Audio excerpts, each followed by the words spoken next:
मैं कब से तरस रहा था मेरे आंगन में कोई खेले, एक नन्ही सी खुशी के बदले मेरी सारी दुनिया ले ले। 1969 में आई थी एक मूवी, एक फूल दो माली।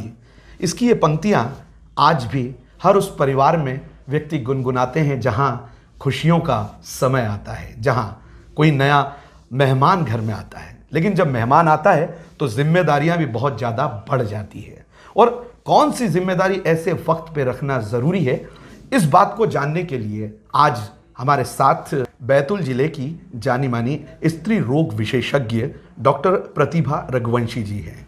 डॉक्टर प्रतिभा रघुवंशी जी के बारे में एक बात जो बहुत अच्छी है वो ये है कि आप देश के महानगर मुंबई में प्रैक्टिस कर रही थी, लेकिन इसे कहते हैं त्याग, इसे कहते हैं जननी जन्मभूमिश्च स्वर्गादपि गरीयसी। आप अपने नेटिव प्लेस बैतूल में आकर यहाँ के लोगों को अब अपनी सेवाएं दे रही हैं। अपनी पारिवारिक ज़िंदगी में भी आपके श्रीमान जो हैं वो मुंबई में हैं, लेकिन आप अपने शहर में सेवाएं दे रही हैं। ये बहुत गर्व की बात है, गौरव की बात है। आप जैसे युवाओं की ही ज़रूरत इस देश को है। तो मैडम, सबसे पहले तो आपका स्वागत है। Thank you. तो साथियों, आइए क्रेवोस pharmaceutical public health awareness campaign में आज हम बात करते हैं डॉक्टर प्रतिभा रघुवंशी से गर्भावस्था के प्राथमिक 3 माह में कौन सी जरूरी जिम्मेदारियां हैं जो आपको बिल्कुल ध्यान में रखनी है। नमस्कार। हम प्रेगनेंसी में क्या क्या सावधानी रखनी है, क्या रखना है, कैसे करना है, उसके अपन बात करेंगे। इसमें जो जैसे ही महिलाओं का पीरियड बढ़ता है उसे आप घर में एक रौनक आ जाती है, होता है कि महिला प्रेग्नेंट तो नहीं है या नहीं है। फिर हमको क्या क्या सावधानी रखनी है। महिला जब प्रेग्नेंट होती है तो महिला की जितनी जिम्मेदारी होती है उतनी ही जिम्मेदारी घर वालों की भी होती है कि उसका ध्यान रखना है। तो जो पूरी गर्भावस्था होती है उसको हम 9 महीने की गर्भावस्था को 3 भागों में बांटते हैं। जो पहली तिमाही होती है वो हम जब से महीना आता है उससे लेके 13 हफ्ते तक को पहली तिमाही मानते हैं, और 14 हफ्ते से लेके 28 हफ्ते तक की दूसरी तिमाही होती है जिसको सेकेंड ट्राइमेस्टर बोलते हैं, और 29 हफ्ते से लेके 40 हफ्ते को हम तीसरी तिमाही मतलब थर्ड ट्राइमेस्टर बोलते हैं। तीनों ट्राइमेस्टर में लगभग सावधानियाँ, कैसे खान पान का ध्यान रखना है, ये लगभग एक जैसा होता है कि कैसे सावधानियाँ रखनी है। बट पहले 3 महीने में जो है महिलाओं को अधिक सावधानी रखनी होती है। लेकिन शुरुआती 3 माह यानी कि अब गर्भ आ चुका है, ये पता कैसे चलता है? क्योंकि एक बड़ा एक्साइटमेंट होता है। तो हमने तो फिल्मों में देखा है कि वोमिट हो रहा है या चक्कर आ रहे हैं, तो यही पहचान होती है और भी कुछ तरीके? हाँ, जैसे घर में किसी महिला का पहली बार पीरियड मिस हुआ, जैसे 3 दिन नहीं आया, 4 दिन नहीं आया, तो घर में सबको ऐसा लगता है कि कहीं ये गर्भवती तो नहीं है। तो वो चेक करने के लिए अपने पास जैसे जी मचलाना, उल्टी होना, ये तो सामान्य समस्याएं है जो शुरुआती 3 महीने में होती है। बट एक्चुअल वो प्रेग्नेंट है कि नहीं है वो अपन को टेस्ट के द्वारा पता पड़ता है। तो जैसे ही दिन बढ़ते हैं एक टेस्ट होता है pregnancy test, urine pregnancy test. उसके द्वारा जैसे अपन गर्भ ठहरता है अपनी बॉडी में हार्मोन्स के चेंजेस होते हैं, चेंजेस से जो बीटा एचसीजी बढ़ता है वो पूरी बॉडी में वर्क करता है और वो यूरिन में भी सेक्रीट होता है। तो यूरिन प्रेगनेंसी टेस्ट है, हम बीटा एचसीजी के लेवल से पता कर सकते हैं। एक सिंपल सा आसान तरीका होता है, किट आता है, उसमें सुबह का अपन यूरिन लेते हैं, यूरिन का ड्रॉप डाल के चेक कर सकते हैं। उसमें 2 पिंक लाइन का मतलब होता है कि जो मरीज़ है वो प्रेग्नेंट है, मतलब महिला प्रेग्नेंट है। और दूसरा होता है कि अपन जैसे एकदम एक्यूरेट अपन को पता करना है कि महिला गर्भवती है या नहीं है, उसके लिए हम सोनोग्राफी करवाते हैं।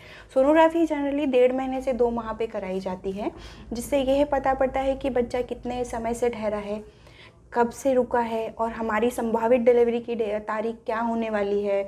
और जैसे कुछ समस्याएं गर्भ में होती है कि कई बार बच्चा गर्भाशय में ना रुक के ट्यूब में रुकता है, जो एक्टोपिक प्रेगनेंसी बोलते हैं, जिससे कई बार महिला की जान तक खतरे में पड़ जाती है। तो ये भी हमको 1.5 से 2 महीने की सोनोग्राफी में पता पड़ जाता है कि प्रेगनेंसी है और प्रेगनेंसी गर्भाशय में ही है कि गर्भाशय के बाहर है।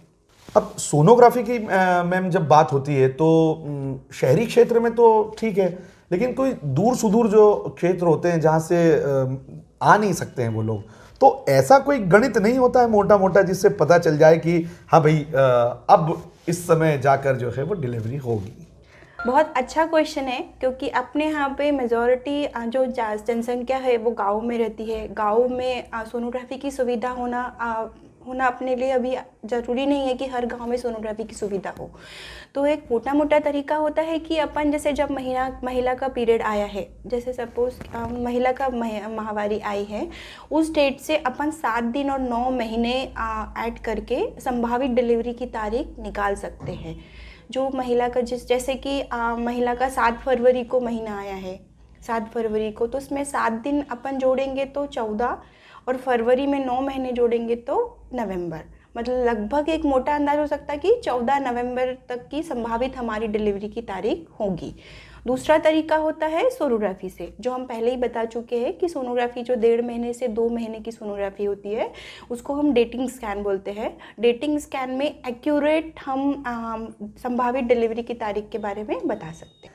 अब एक बात ये आती है मैम कि जो शुरुआती 3 माह जैसा आपने बताया सबसे ज़रूरी है, तो इस वक्त महिला का वज़न कितना होना चाहिए और खान पान में क्या विशेष ध्यान रखना चाहिए, क्योंकि शुरुआती 3 माह है? ये अच्छी बात पूछी आपने कि क्या खान पान ध्यान रखना चाहिए, क्योंकि जैसा हम बता सकते हैं कि शुरुआती 3 माह में ही बच्चे का पूरा ग्रो होना चाहिए, जैसे उसके अंग बनना चाहिए वो बन जाते हैं।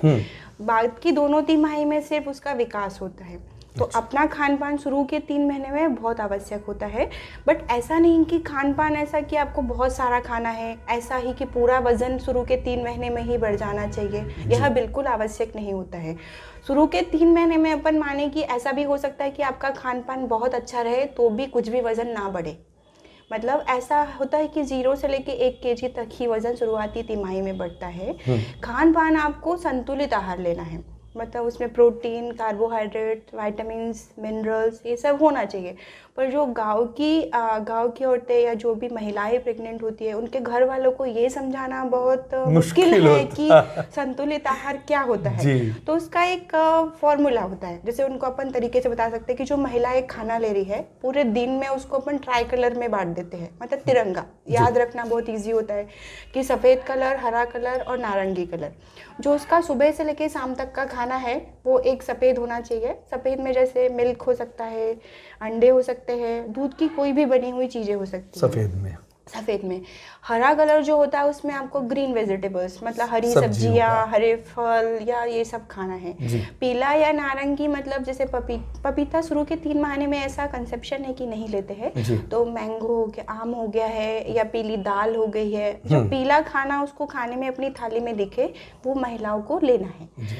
और दूसरी चीज़ है कि खाना कितनी बार खाना है, 2 बार खाना है, 3 बार खाना है, ये सामान्य महिलाओं का क्वेश्चन होता है कि अपन को कितनी बार लेना चाहिए कि बच्चे का विकास अच्छे से हो। तो वो ऐसा उनको ध्यान रखना है कि महिलाओं को 2 बार इकट्ठा ना खा के दिन में 5-6 बार लेना है। मतलब खाने की मात्रा कम होना चाहिए पर उसको जल्दी जल्दी खाना है, मतलब खानों के बीच में अंतराल बहुत कम रहना चाहिए। पानी उसको बहुत ज़्यादा पीना है। जैसे सुबह वह उठती है तो सूखा कुछ भी, उठने के टाइम पे सूखा कुछ भी, या तो वो चपाती ले सकती है, ब्रेड ले सकती है, या गांव में नहीं ब्रेड मिल पा रहा है तो जो रोटी होता है वो सुबह ले लेगी। तो जो शुरुआती महीनों में जी में चलना, उल्टी होना, ये समस्याएं काफ़ी हद तक अपन उसको कम कर सकते हैं। महिलाएं मतलब अच्छा महसूस कर सकती हैं। एक इसमें ये है कि घर में जो बुजुर्ग महिलाएं होती है वो तरह तरह के लड्डू बनाकर इन दिनों में देती हैं। तो अब ये भोजन के अलावा ये एक्स्ट्रा ले सकते हैं। हाँ, ले सकते हैं। बट इसके साथ ये नहीं कि आपको टैबलेट नहीं लेना है। WHO का रिकमेंडेशन है कि आपको शुरुआती 3 महीने में फॉलिक एसिड का टैबलेट लेना ही लेना है। अभी तो ऐसा हो गया कि कुछ कपल्स बहुत ज़्यादा मतलब जागरूक हो गए हैं, तो वो प्रेगनेंसी रुकने के पहले हम लोगों को दिखाने आ जाते हैं। तो हम लोग उसको प्रेगनेंसी के 3 माह पहले से ही फॉलिक एसिड स्टार्ट कर देते हैं। तो फॉलिक एसिड का लेना बहुत ज़रूरी है। इस समय कई लोग यात्रा वगैरह पे जो ट्रेवलिंग वगैरह करते हैं, तो उसके बारे में थोड़ा सा हमें बताइए, और वो करना चाहिए या नहीं करना चाहिए। और दूसरा, इन दिनों में व्यायाम कौन से ज़रूरी हैं? ये बहुत ज़रूरी सवाल है, क्योंकि आजकल का जो सोच है जैसे महिला गर्भवती होती है तो उनको ये लगता है, हर घर में ऐसा पता होता है कि शुरू के महीने में गर्भपात हो जाता है, तो उनको ऐसा लगता है कि सिर्फ हमको आराम करना है, शुरू के 3 महीने में हिलना भी नहीं है, कुछ काम नहीं करना है, सिर्फ आराम करना है। तो ये गलत धारणाएं हैं। जैसे जो शुरुआत अपन प्रेग्नेंट होने के पहले जो गतिविधियां करते थे, जैसे एक्सरसाइज करना और घूमना, ये सब कुछ हद तक अपन उसमें सावधानियां बरतनी पड़ती है, पर ऐसा नहीं है कि आपको वो सब बंद कर देना है। जो एरोबिक एक्सरसाइज होती है या बहुत हैवी वेट लिफ्टिंग एक्सरसाइजेज होती है वो बिल्कुल नहीं करना है शुरुआती महीने में। और जैसे सुबह आपको 20 मिनट वॉक करना है, शाम को 20 मिनट घूमने जाना है, ये आपको करना ही है ताकि आपका मन भी लगा रहता है और आप कहीं ना कहीं स्वस्थ रहते हो, बच्चे के लिए भी अच्छा रहता है। जैसे रात को योगा मेडिटेशन करना भी महिलाओं के लिए ठीक रहता है, क्योंकि शुरुआती 3 महीने में बहुत सारे हार्मोन्स अपनी बॉडी में बनते हैं, बहुत सारे परिवर्तन आते हैं, जिससे कहीं ना कहीं उसके मानसिक परिवर्तन भी होता है। उसको घबराहट होने लगती है, कई बार नींद नहीं आती है, मतलब जी मचलना उसको परेशान करते रहता है कि पहले तो मेरे साथ ये सब चीज़ें नहीं होती थी, हाँ। अब अचानक से ये सब क्या होने लगा है। उसके शारीरिक संरचना भी बदलती है, बहुत सारे परिवर्तन आते हैं, तो वो परेशान रहती है। तो वो जैसे कुछ हल्की फुल्की एक्सरसाइज करके, योगा करके और मॉर्निंग वॉक करके उसका ध्यान बदलता है और वो खुश रहती है। शुरू के 3 महीने में या पूरी गर्भावस्था में महिला का खुश रहना बहुत ज़रूरी रहता है, क्योंकि जो स्ट्रेस होता है वो बहुत सारी चीज़ों को खत्म करता है, कम करता है। और स्ट्रेस के कारण बहुत सारे आगे चल के परेशानियां आती है। अपन तीसरे महीने में दूसरी तिमाही और तीसरी तिमाही में बहुत सारे ऐसी कॉम्प्लिकेशन होते हैं जो अपने स्ट्रेस के कारण आते हैं, तो उन सब चीज़ों को अपन शुरुआत से ही कम करते चलते हैं। जी, वो कहते हैं ना कि ऐसे समय में अच्छा सोचते हैं तो हमारा आने वाला जो वो बच्चा रहेगा वो अच्छा रहेगा। हाँ। और जैसे एक होता है कि हम गर्भवती है तो हमको कहीं जाना ही नहीं है, घर में ही रहना है, कहीं ट्रैवल नहीं करना है, तो ये नहीं है। जो लॉन्ग डिस्टेंस ट्रैवल है या बहुत 8-9 घंटे की जर्नी है वो हमको अवॉइड करना है। और जैसे ध्यान, कहीं भी आप जा रहे हो तो थोड़ा सेफ्टी के साथ जाना है, बट शॉर्ट डिस्टेंस ट्रैवल कर सकते हैं, लॉन्ग डिस्टेंस ट्रैवल अपन को नहीं करना है। लंबी दूरी की यात्राएं न करें मतलब। और ये जो मैम इसमें जैसे आपने योग और प्राणायाम ये तो बता दिया, महिलाएं अमूमन घर में कपड़े धोना, बर्तन, खाना, झाड़ू पोछा, छत पे जाना आना, तो ये शुरुआती 3 माह में इनमें कुछ बदलाव करते हैं क्या? और ये सावधानियां के साथ करना है। ऐसा नहीं कि आप काम करे जा रहे हो, बीच में आप रेस्ट नहीं ले रहे हो, तो बीच थोड़ा काम करके आप इन बिटवीन आपको रेस्ट लेना है। मतलब लगातार आपको पूरे दिन तक ये सब काम करते हुए नहीं रहना है। अच्छा, कर सकते हैं लेकिन रेस्ट लेना है। हाँ, मतलब जो भी आपको काम करना है वो सावधानियां के साथ करना है। कुछ ऐसे होते हैं कि काम करना शुरू हुए तो 2-3 घंटे तक काम कर रहे हैं, वो भूल जाते हैं कि हम प्रेग्नेंट भी हैं। सही बात है। तो इस चीज का ध्यान रखना है कि हमको बीच बीच में आराम भी करना है। जी मैम, ये तो जो आपने सारी बातें बताई ये एक पारिवारिक जिम्मेदारियों की हो गई, उन्हें कैसे रहना है, क्या खाना है, कौन सा योग करना है, यात्रा करना या नहीं करना, ये सब हमारे दर्शक समझ गए हैं। लेकिन अब जो अगला महत्वपूर्ण चरण आता है वो ये कि डॉक्टर के पास कब जाना है, कौन सी जांच है जो ज़रूरी है, सोनोग्राफी है क्या, और अलग अलग प्रकार की जांच है, वो थोड़ा सा बताइए आप। ये अब बहुत अच्छा सवाल मान सकते हैं अपन, क्योंकि शुरुआती जैसे ही महिलाओं का पीरियड बढ़ता है तो अपने जो नॉर्मल लोग हैं उनमें ये भ्रांति होती है कि शुरू के 3 महीने में डॉक्टर को बिल्कुल नहीं दिखाना है। वो ऐसा मानते हैं कि किसी को बता दिया तो नज़र लग जाएगी, गर्भपात हो जाएगा। तो ये भ्रांतियाँ उनकी हटना बहुत ज़रूरी है, क्योंकि शुरू के 3 महीने में ही बच्चे का पूरे अंग बनना होता है, तो उसको क्या मतलब कब दिखाना है डॉक्टर को दिखाना ही है, ये बहुत आवश्यक जानकारी रहती है। तो महिला का जैसे ही पीरियड बढ़ता है, उसे पता पड़ा कि प्रेग्नेंट है, पता पड़ा, आजकल लोग इतने समझदार हो गए कि वो घर पे ही करके देख लेते हैं कि प्रेगनेंसी पॉजिटिव है कि नहीं है। तो या तो उसे पॉजिटिव पड़ गया तो तुरंत डॉक्टर को दिखाने आना है, या तो कई बार मरीज हमारे पास आते हैं कि यहीं आके पता पड़ता है कि प्रेग्नेंट है, दिखाने आते हैं। तो शुरुआती 3 महीने में जितना जल्दी पता पड़े उतने जल्दी डॉक्टर को कंसल्ट करना है। दूसरा चीज़ है, कुछ आवश्यक जांचें होती है जो गर्भावस्था में जितने जल्दी हो जाए उतना अच्छा रहता है। जैसे ब्लड ग्रुप होता है, haemoglobin, blood sugar, VDRL, HIV, HbA1c। आजकल हमारी जो लोग हैं उसमें थायराइड का इंसिडेंस बहुत बढ़ते जा रहा है, जो आगे चल के बच्चे के लिए मानसिक विकार का कारण बन जाता है। तो शुरू के 3 महीने में ही यदि अपन को पता पड़ जाए कि महिला को हाइपोथायरॉयडिज्म है तो अपन बहुत जल्दी उसका इलाज शुरू कर सकते हैं, ताकि इन परेशानियों को अपन बहुत हद तक कम कर सकते हैं।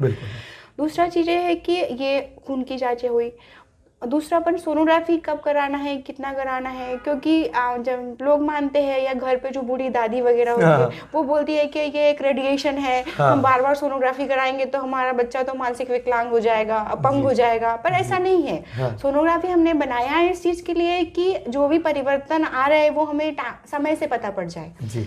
तो शुरुआती 3 महीने में अपन को 2 बार सोनोग्राफी कराना चाहिए। पहला सोनोग्राफी होता है 1.5 महीने से 2 महीने पर, जिसको हम डेटिंग स्कैन बोलते हैं, जिससे हम ये पता कर सकते हैं कि प्रेगनेंसी है, दूसरा डिलीवरी कब होना है, और तीसरा कि जो प्रेगनेंसी गर्भाशय में ही है। 3 बातों को हम अच्छे से पता कर सकते हैं।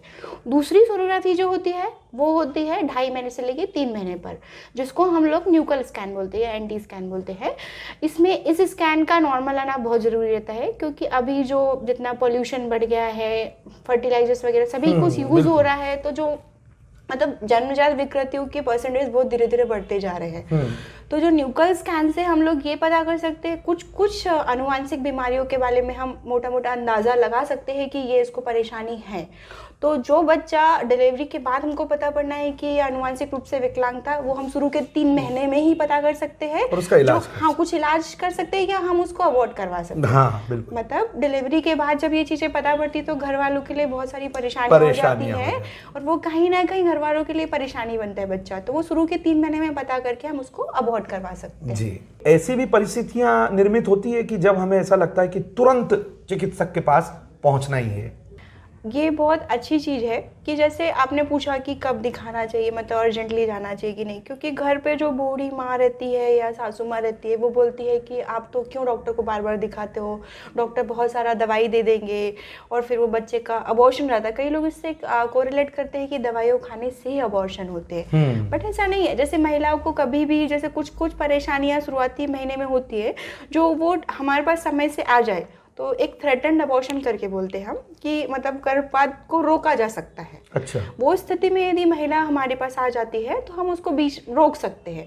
बट क्या होता है, कई बार महिलाओं को ब्लीडिंग होने लगी या पेट दर्द होने लगा तो वो सहन करते रहती है घर पे, वो डॉक्टर से मिलती ही नहीं है, वो लेट हो जाते हैं। तो जब वो हमारे पास पहुंचते हैं तब वो ऑलरेडी इनकम्प्लीट अबॉर्शन में आते हैं। यदि वो थोड़ा पहले आते तो वो थ्रेटन्ड अबॉर्शन होता है और हम उसको इंजेक्शन से कुछ चीज़ों से रोक सकते हैं, मतलब गर्भपात को।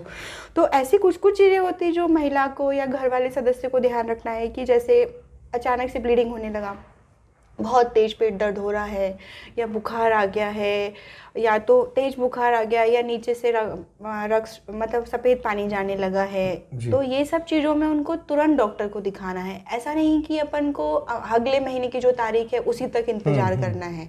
तो बीच में जब भी ये परेशानियां होती है आपको डॉक्टर से आके तुरंत मिलना है। तो मैडम, ये जो आपने सारी बातें बताई, हमें लगता है कि शुरुआती 3 माह में अगर इन बातों पर विशेष ध्यान दें तो शुरुआती 3 माह बहुत अच्छे से जा सकते हैं। लेकिन जो ये गर्भावस्था का जो समय होता है, मेहमान आने का जो समय होता है, ये 9 माह का समय होता है। तो शुरुआती 3 माह तो बहुत ज़रूरी है, लेकिन अगले फिर 3 माह और फिर उसके बाद 3 माह, इस बारे में भी बहुत ख़ास बातें हम मैडम से जानेंगे, क्योंकि वो भी बहुत ज़रूरी है। लेकिन उसके लिए आपको इंतज़ार करना पड़ेगा हमारे अगले वीडियोस का। तो मैडम के साथ हम फिर आपसे मुखातिब होंगे। फिलहाल हमें दीजिए इजाज़त। नमस्कार।